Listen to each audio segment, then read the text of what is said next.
Hentikan spekulasi, hapuskan berita yang tidak pasti. Tak pasti, jangan kongsi. Assalamualaikum, salam sejahtera dan salam keluarga Malaysia. Bertemu lagi kita dalam Pastikan Sahih edisi Isnin 21 Mac 2022 bersama saya Nadin Nordin. Perkongsian daripada pihak CPRC KKM di aplikasi MySejahtera iaitu fakta menunjukkan bahawa warga emas dan golongan komorbid yang dijangkiti COVID-19 boleh mendapat kesan yang lebih teruk dan berkemungkinan berakhir dengan kematian. Oleh itu, golongan warga emas dan yang mempunyai komorbid perlu segera mendapatkan dos penggalak vaksin COVID-19.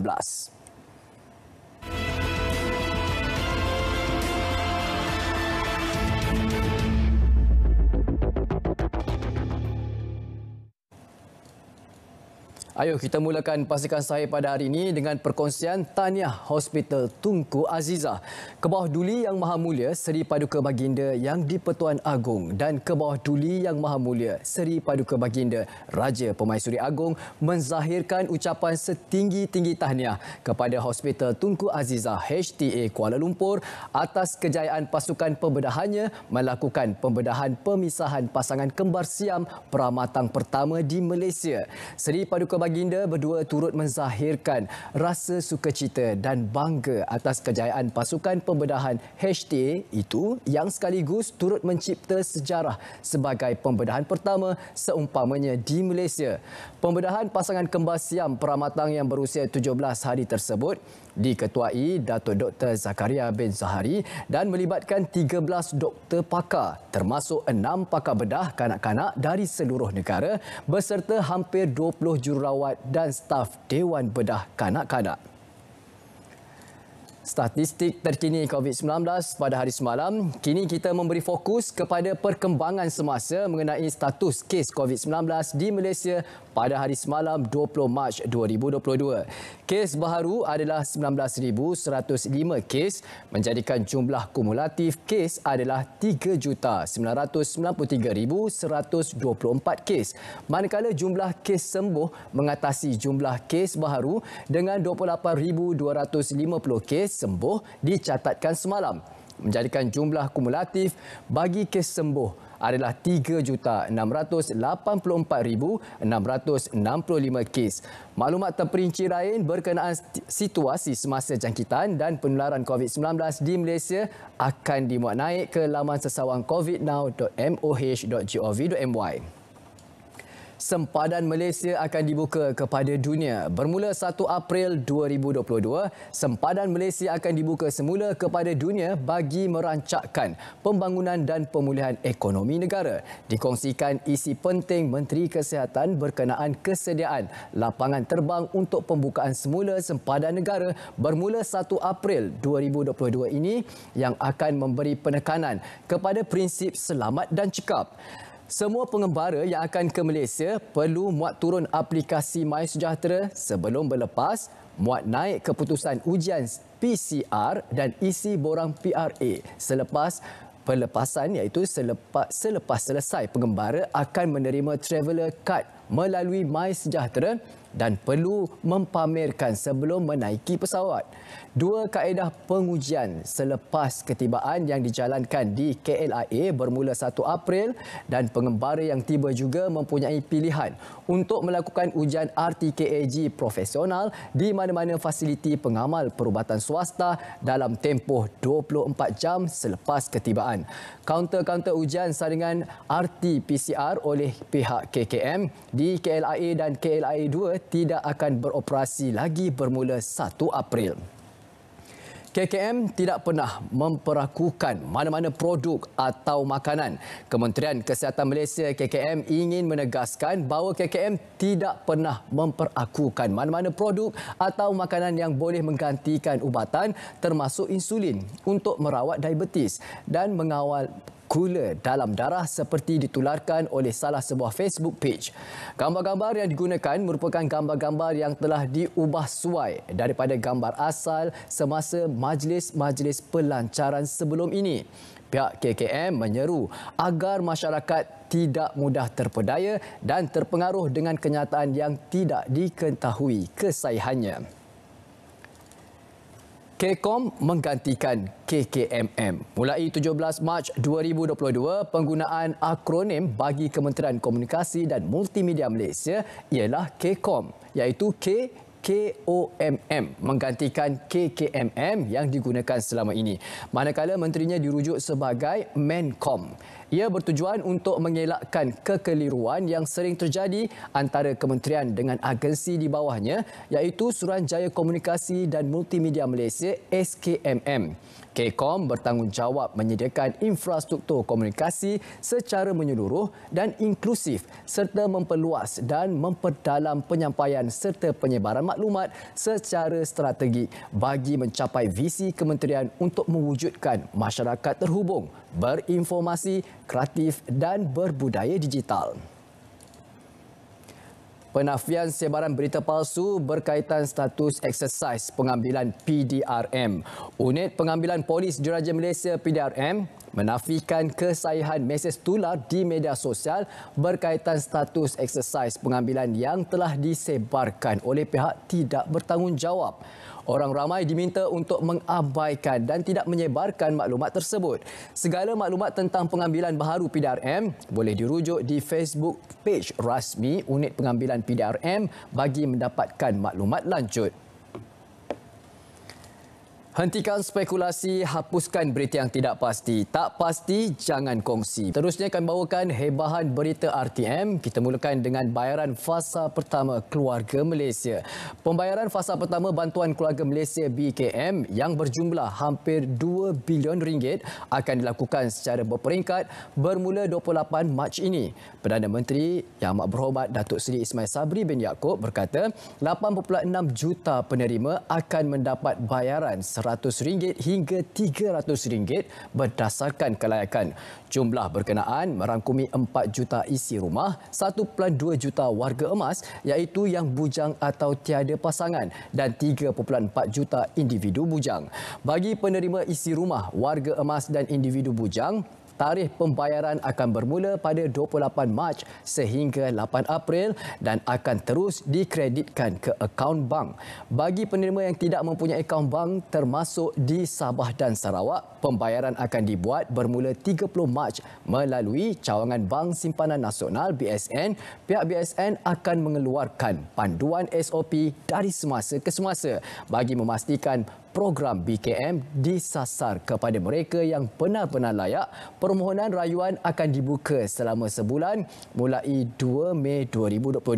Status kelulusan BKM boleh disemak mulai 28 Mac 2022 melalui pautan bkm.hasil.gov.my. Pertumbuhan ekonomi tahun 2022. Perdana Menteri Yang Amat Berhormat Datuk Seri Ismail Sabri bin Yaakob menegaskan tidak benar sama sekali kerajaan gagal memulihkan ekonomi negara yang terkesan akibat pandemik COVID-19 selama 2 tahun. Menurut beliau, buktinya negara berada pada landasan yang betul apabila ekonomi berkembang sebanyak 3.1% pada tahun lalu berbanding pengucupan 5.6% pada tahun 2020. Indikator positif ini memberi gambaran bahawa negara sedang menuju ke arah pemulihan ekonomi untuk mencapai unjuran keluaran dalam negeri kasar KDNK sebanyak 5.5% sehingga 6.5% bagi tahun 2022. Kadar pengangguran juga dapat dikurangkan daripada 4.6% kepada 4.2% pada tahun 2021. Dengan pembukaan sempadan negara pada 1 April ini, dijangka ekonomi tempatan turut meningkat terutama sekali dalam sektor pelancongan. DNB MOF mulakan sesi rundingan. Kementerian Kewangan akan mulakan sesi rundingan dan penawaran kepada semua syarikat telekomunikasi yang memegang ekuiti dalam Digital Nasional Berhad DNB. Menteri Komunikasi dan Multimedia Menkom Tan Sri Anwar Musa berkata, proses runding tersebut dijangka siap sepenuhnya pada Jun nanti. Sebelum ini, kerajaan memutuskan untuk mengekalkan pelaksanaan rangkaian 5G secara rangkaian borong tunggal SWN dengan membuat ruang untuk syarikat telekomunikasi memegang ekuiti dalam DNB. Ini pula adalah amaran keras Kcom kepada syarikat televisyen. Pengendali syarikat televisyen di negara ini diingatkan agar tidak memaparkan sebarang adegan yang menyentuh sensitiviti agama dan rakyat.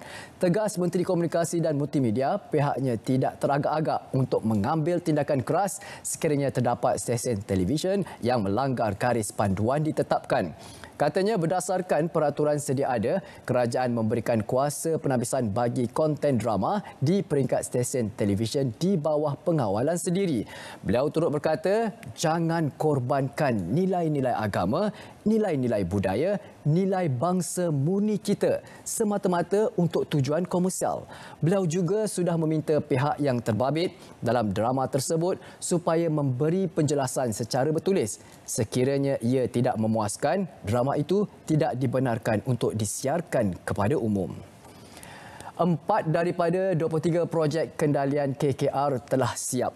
4 daripada 23 projek kendalian Kementerian Kerja Raya di Zon Utara yang terdiri daripada 2 projek di Pulau Pinang dan masing-masing 1 projek di Kedah dan Perak telah pun disiapkan. Menteri Kanan Kerja Raya Datuk Seri Fadilah Yusof berkata, kesemua projek berkenaan yang dirancang di bawah Rancangan Malaysia ke-11 RMKI 11 dan RMKI 12 itu bernilai 2.2 bilion ringgit. Daripada jumlah tersebut, 731.7 juta ringgit bagi projek di Pulau Pinang, 675.5 juta ringgit di Kedah dan 805.5 juta ringgit di Perak. Ia merangkumi kerja-kerja menaik taraf jalan persekutuan, membina jalan dan jambatan baharu serta menaik taraf sistem perparitan. Ini pula ceritanya mengenai gaji minimum RM1,500 disambut baik. Tidak timbul isu majikan mengambil kesempatan dengan mula membuang pekerja apabila gaji minimum meningkat mulai 1 Mei depan. Timbalan Menteri Sumber Manusia, Datuk Awang Hashim berkata, dakwaan tersebut hanyalah persepsi sebelum berkuat kuasanya gaji minimum baharu. Beliau berkata hakikatnya kementerian telah mempunyai kaedah pelaksanaan yang akan diumum kelak. Pihaknya juga telah mengadakan perbincangan dengan majikan berhubung pelaksanaan gaji minimum tersebut yang turut memberikan keuntungan kepada majikan selain manfaat yang besar untuk golongan B40. Susulan pengumuman gaji minimum baharu, ada sesetengah pihak mendakwa akan terdapat syarikat membuang pekerja kerana kos operasi semakin meningkat. Sebarang aduan boleh dibuat di portal WFW atau Working for Workers untuk semakan rujukan majikan.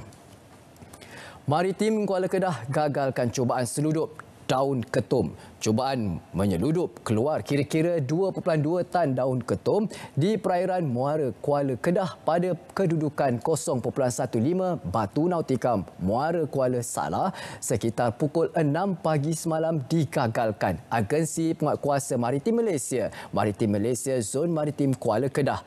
Rampasan tersebut dianggarkan bernilai RM396,000. Pengarah Zon Maritim Kuala Kedah berkata, rampasan tersebut berikutan maklumat risikan berkaitan aktiviti pemunggahan mencurigakan di Muara Kuala Salah.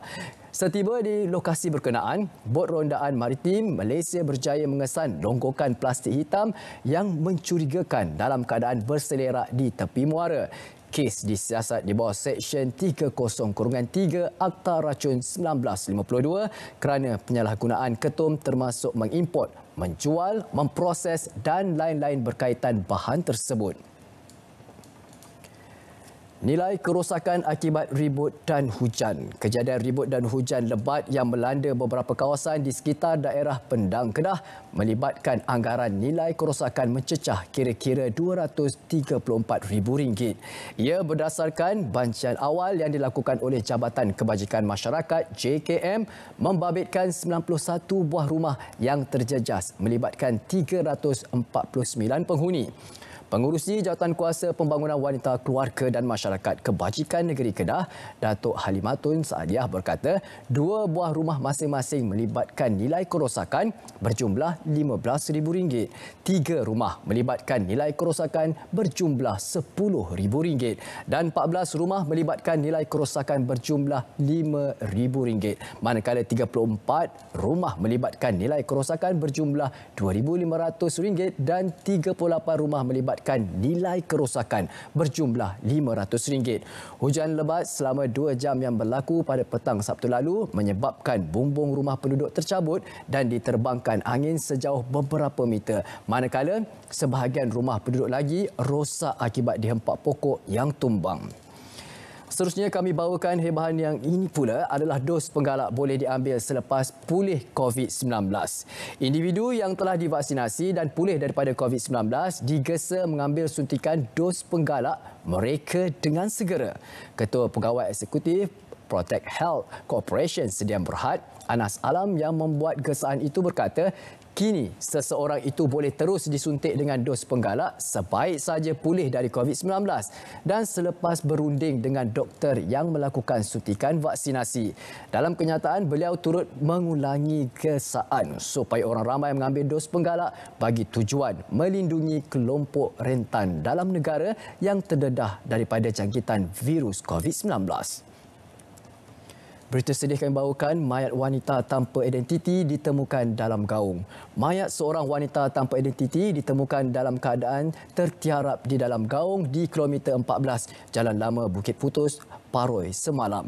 Ketua Polis Daerah Seremban ACP Nandan Ma'ruf berkata, pihaknya menerima laporan penemuan mayat itu pada kira-kira 11.15 pagi oleh anggota Pejabat Jabatan Perhutanan Ulu Bendul, Kuala Pilah.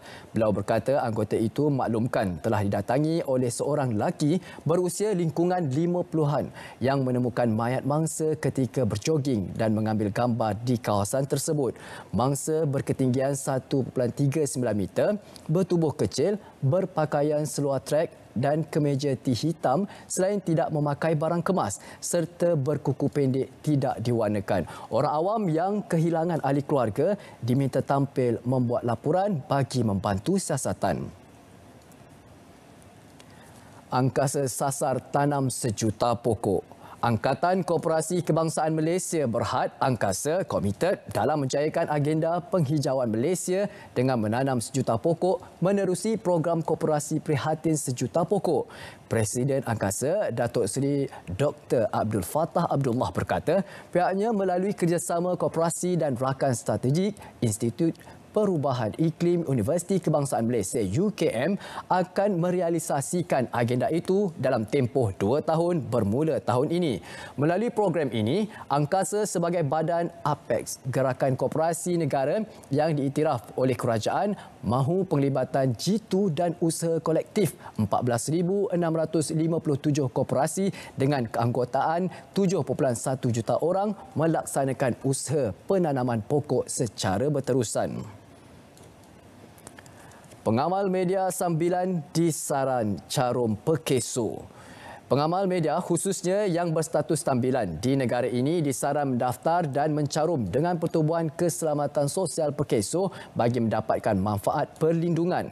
Timbalan Menteri Sumber Manusia Datuk Awang Hashim berkata, caruman di bawah Skim Keselamatan Sosial Pekerja Sendiri PKSPS itu akan melayakkan mereka menerima pelbagai manfaat. Antaranya faedah perubatan, faedah hilang upaya sementara dan faedah hilang upaya kekal.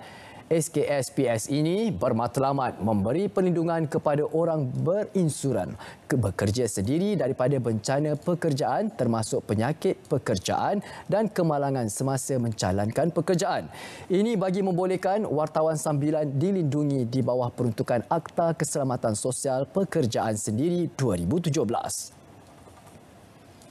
Buat para suami yang ingkar, beku akaun suami ingkar bayar nafkah. Kementerian Pembangunan Wanita, Keluarga dan Masyarakat KPWKM akan berbincang lanjut dengan kementerian dan agensi yang berkaitan untuk melaksanakan tindakan membekukan akaun bekas suami yang tidak membayar nafkah. Menteri berkenaan Datuk Seri Rina Mohamad Harun yang menyambut baik pengumuman itu berkata, KPWKM akan cuba melaksanakan langkah itu pada tahun ini berdasarkan kerjasama dengan pelbagai kementerian dan agensi berkaitan. Berdasarkan maklumat KPWKM, ramai bekas suami yang tidak membayar nafkah kepada bekas isteri. Dengan melalui pengumuman ini, mereka yang berhak akan mendapat pembelaan sewajarnya. kami akan wawarkan kepada anda hebahan yang perlu anda ikuti. Ayo sama-sama saksikan Bicara Naratif pada malam ini dengan tajuk yang akan dibincangkan adalah pembukaan sempadan bersama Datuk Seri Khairul Zaimi bin Daud, iaitu Ketua Pengarah Imigresen Malaysia. Pada pukul 9 malam sudah semestinya di saluran berita RTM My Freeview 123, juga siaran serentak di TV1. Untuk mudah, anda boleh saksikan melalui aplikasi RTM Click yang boleh anda muat turun melalui Google Play atau App Store. Seterusnya kami bawakan, jom sertai Karnival Semarak Kurnia 2022. Pelbagai aktiviti menarik dan aktiviti dijalankan secara dalam talian bermula 14 Mac 2022 sehingga 29 April 2022. Ini pula kami bawakan yang akan berlangsung pada Jumaat ini 25 hingga 27 Mac 2022. Ayuh kita semarakkan jelajah aspirasi keluarga Malaysia yang akan berlangsung di Kanga Perlis. Bermula 9 pagi hingga 8 malam. Anda boleh layari laman sawang ini www.keluargamalaysia.gov.my untuk pelbagai maklumat mengenai aktiviti jelajah aspirasi keluarga Malaysia. Ayuh kita sambut dengan cara norma baharu dengan mematuhi SOP yang telah ditetapkan. Ini pula adalah permohonan kemasukan Institut Pendidikan Guru Malaysia dan juga Kolej Matrikulasi, iaitu yang bermula pada tarikh permohonannya Selasa 5 Mac 2022 hingga Jumaat 15 April 2022.